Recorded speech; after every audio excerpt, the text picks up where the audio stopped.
right, y'all, it's that time of year to start thinking about hunting. That's right, hunting. So season doesn't start for 4 months, but this is the time of year I'd like to get out there, get my feeders set up, get everything kind of prepped, maybe start hanging some stands just to get an idea. I like to go sit them too. We're gonna do some coyote hunting, so if I can get these stands up while I'm coyote hunting, I can also see if the deer are moving or what's going on. So what I'm gonna do today is we're gonna hop on the side-by-side and we're gonna run out here to the little piece of property I've got on the farm. It's a little 2-acre piece of woods. I've got a feeder out there. The feeder has been chewed by squirrels, so I wanna get it out of there. The area I wanna put the feeder up on this other piece of property where I shot Shifty. So if you all follow the channel, if you've seen Shifty, we're gonna go ahead and really hunt that area hard. We're gonna put feeders out. I've never actually had feeders up over there. We're gonna go ahead and do that. We're gonna put some mineral stations out. I'm actually gonna put some protein feeders out for this summer while they're growing their antlers. Hopefully we can get some bigger bone on their head. So that being said, we're gonna run down here. We're gonna get this feeder, pull it out of the woods. We're gonna go ahead and try to rebuild it, if you will. So let me run out there. We'll grab this feeder, bring it back. We'll assess the damage, if you will. Get it patched up, bring it over there, get it going. We'll get it feeding now. Gives us 4 months of feed. All right.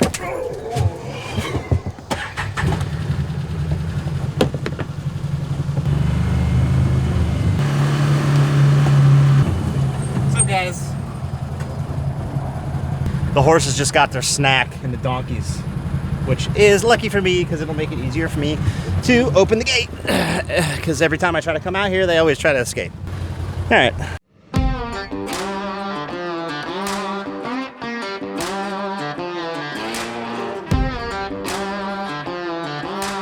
All right, y'all, so I have not been back here since early November, probably. I've been working on this spot. It's a little tiny 2-acre piece of property, maybe 3, probably 3 acres. It's this little section we've got on the farm here that when we bought the farm, they had never cleared it off, and here it is, full of woods. So you wouldn't think there'd be deer here. Spiders everywhere this time of year. So I put a feeder up here like 2 years ago and got quite a few deer on camera. I actually sat in here with my Matthews and actually had one come out, made a bad shot, hit a tree. Obviously didn't get him. So this year, one of the goals is going to be to get this area set up. I just haven't had a whole lot of luck here, but I want to kind of showcase the fact that you can have a small piece in the right area, and as long as you do the right things to it, you can draw those deer in. It's gonna be overgrown, so we're gonna come in here and do some mowing and everything, and I'm actually gonna buy a new feeder. Feeder's still here. That's always a good sign. Need to grab my camera. No sense in having it out. So you can see, I had the solar panel on it, which should be good still. And the lid falls off.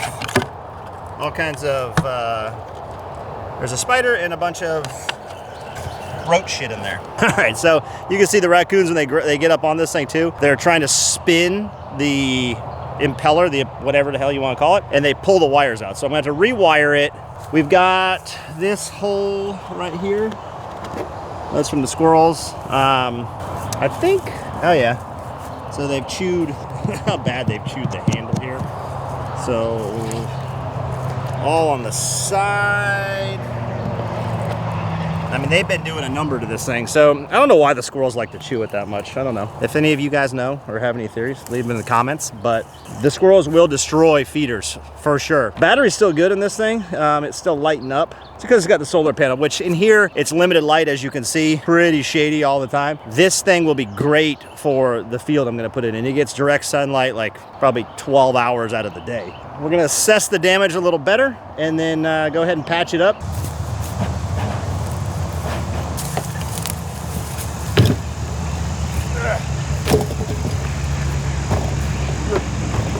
Nasty, dried up, clumpy corn. This has been a good feeder though. This is probably a 10-year-old feeder. I actually call this R2-D2 because it looks like the little R2-D2 just on its own stand.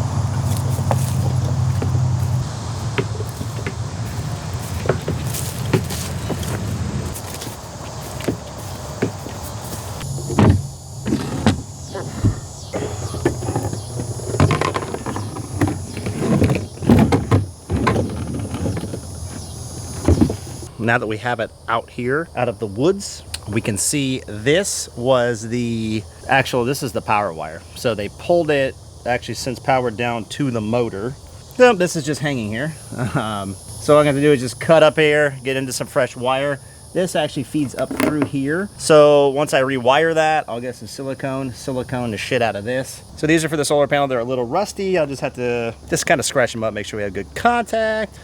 Same thing with the battery clips. I don't know if the battery's any good, but I did just buy a brand new one, so we're gonna throw that in there. Test all this out. This clock is actually an aftermarket clock I got, so I know this should be fine. We'll make sure that's working. Get it all thrown together, right there. We're gonna throw this thing up, and I'll bet you, if anything, we'll get pictures within the first day of running this feeder. All right, y'all. So I figured I got this kind of quick seal silicone caulk. It's waterproof, flex proof, crack proof, all that fun stuff. So I actually had it left over from the Tramper build, and it is white, but I'll spray paint it black when it's dry. I figured I'm gonna go ahead and do that real quick, just patch up all these holes, just because it's got to take time to dry. So while it's drying, I can be working on all the wiring, and we can still get this thing set up today. So I'm gonna go ahead and do that now.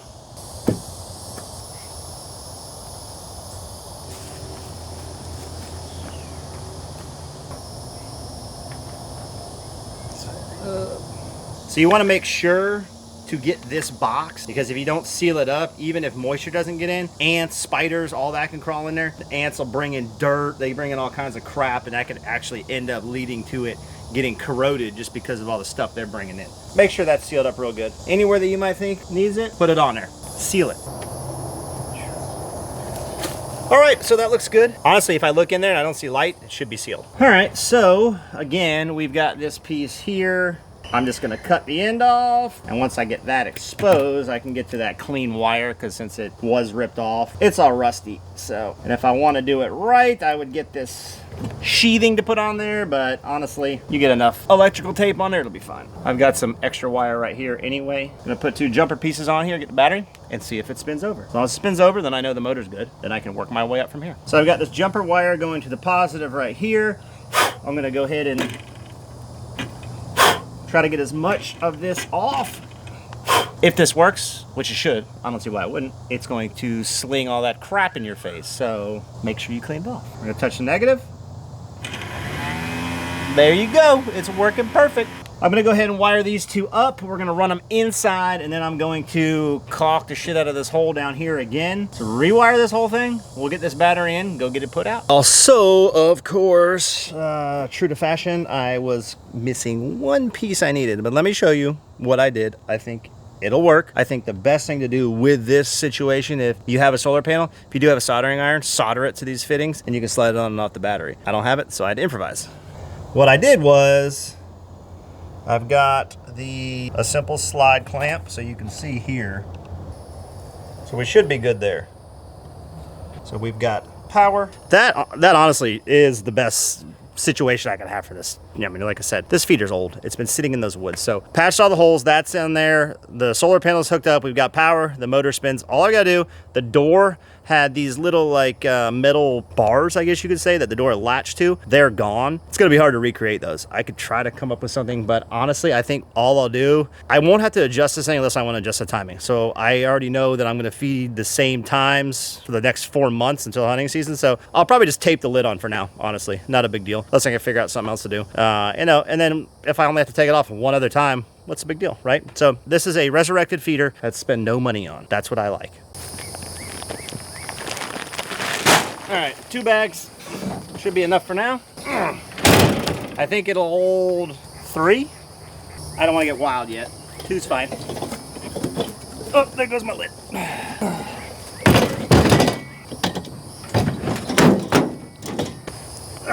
So like I said, this is broke off, but it actually seals tight when when it's sitting there. Obviously when you pick it up, it's gonna fall off. So I'm just gonna press it on there, wrap a piece of tape around it, and it should be good sitting out in the field.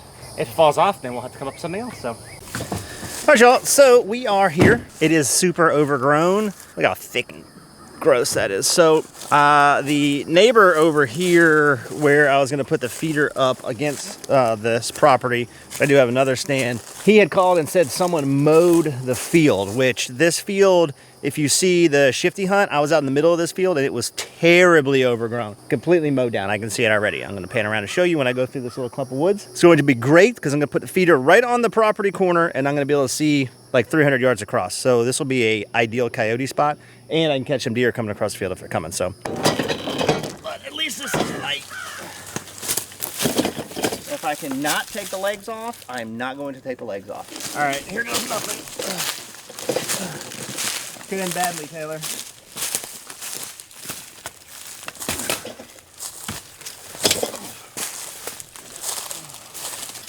Not too bad. Oh, jeez. All right, y'all, they were not kidding. So this, you couldn't see across. It was solid. And all the way over there, that far tree line, is where I have another stand. So I'm gonna have both ends of this thing covered. I'll be able to see both sides. There's a pole back behind me right there. This property kind of darts out there. I'm gonna use that pole to put the camera on. It should be good because the sun's gonna be going east to west, and that pole is kind of right dead center. I can face the camera and due south. Shouldn't have any problems with the sunlight, and I will still be on the property line. And this is where I shot Shifty, where we just parked the truck. Depending on what the deer are doing, I can sit out here and catch them coming across. If they're traveling down this side over here and coming in, depending on what their pattern is, I may just have to sit over here. So let's get this feeder put up.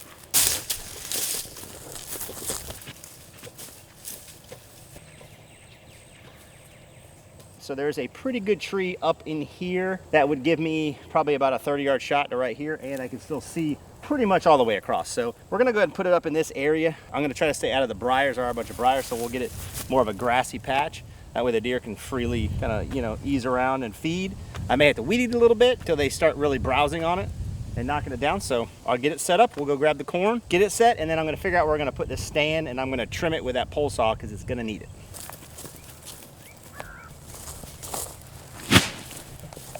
This is why you want to be able to drive up to the thing. All right, all my patches are dry.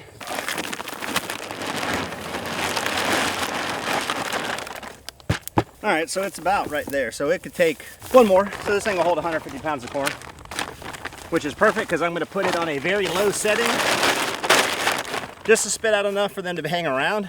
And then we're going to build an actual feed trough kind of out of a 55-gallon drum. I'm gonna put some protein feed in there. So hopefully these bucks are growing their antlers right now.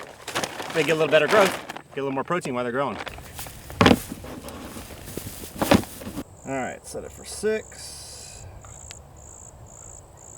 Feed time, we'll do 9. I'm gonna do it for 3 seconds for now. I know those aren't touching now.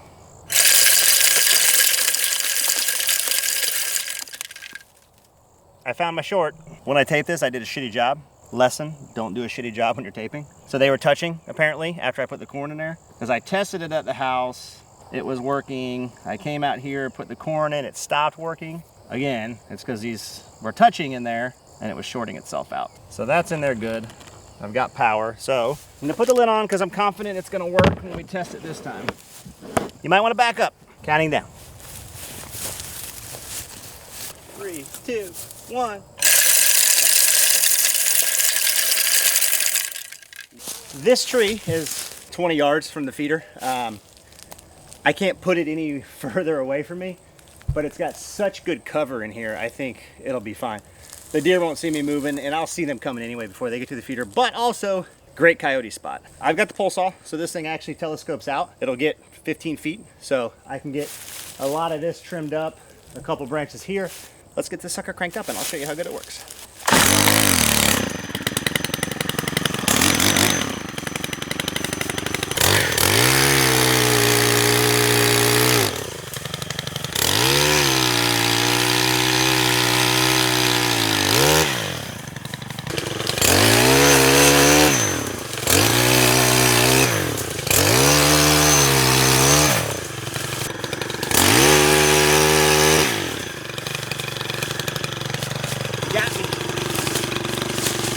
So that opened it up pretty decent.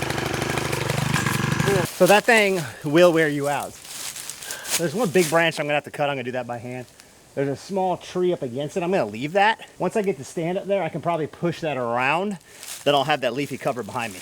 All this is gonna just, you know, if a deer is coming along the edge, even if it's a big buck, he's coming down this edge, he's not gonna wanna go over there. If I get all this out of the way, I'm gonna get a shot before he gets here. Like, let's say the wind's wrong, it switches.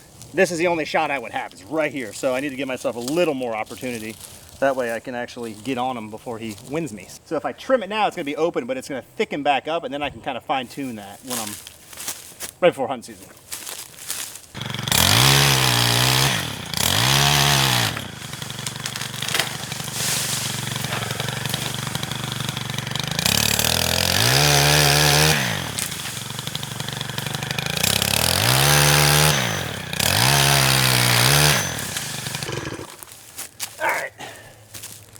So, like I said, it opens up a little bit more than I'd like, but I'm still in the shade, which is gonna be good for this time of day because the sun is literally right there. Could be an iffy afternoon spot. If all this cover grows in a little thicker over the summer, it ought to shade me pretty good. All right, I'm gonna trim up a couple more. We're gonna come back in the morning. I'm gonna hang this stand. All right, y'all. So the feeder is up and operational. Came back this morning, checked it, running fantastic. I rummaged up some sticks. We'll see if I can get as high as I want. I should be able to get pretty high. I've got a branch up here. It's gonna give me good cover. So if I can tuck in right there and kind of work that branch in, should be camoed fantastically. I'm gonna throw up these fancy little individual sticks. I'm not a huge fan of these, but they do the trick. I like these straight sticks. These are good if you have a tree that's kind of crooked or has a bunch of branches. I can put it around it, but.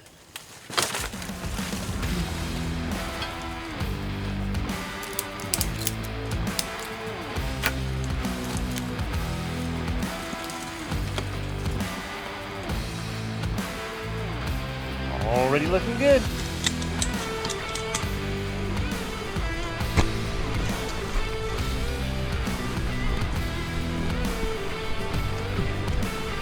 Perfect. It was right where I wanted to get.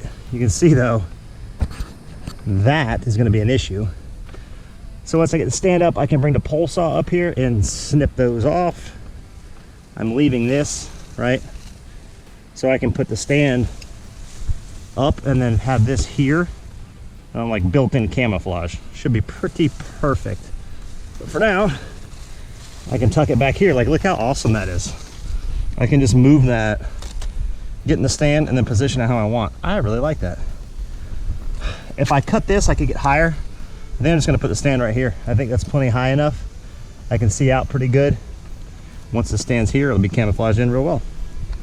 Let's go grab it.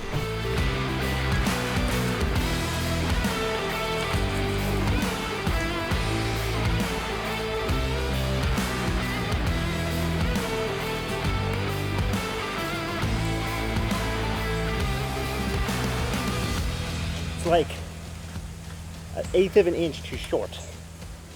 Story of my life.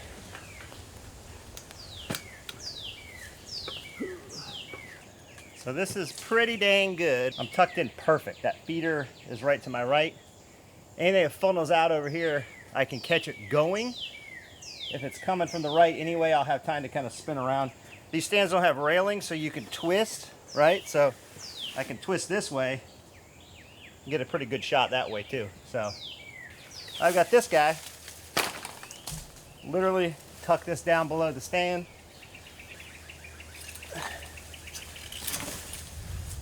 I mean, how perfect is that, right? I like it.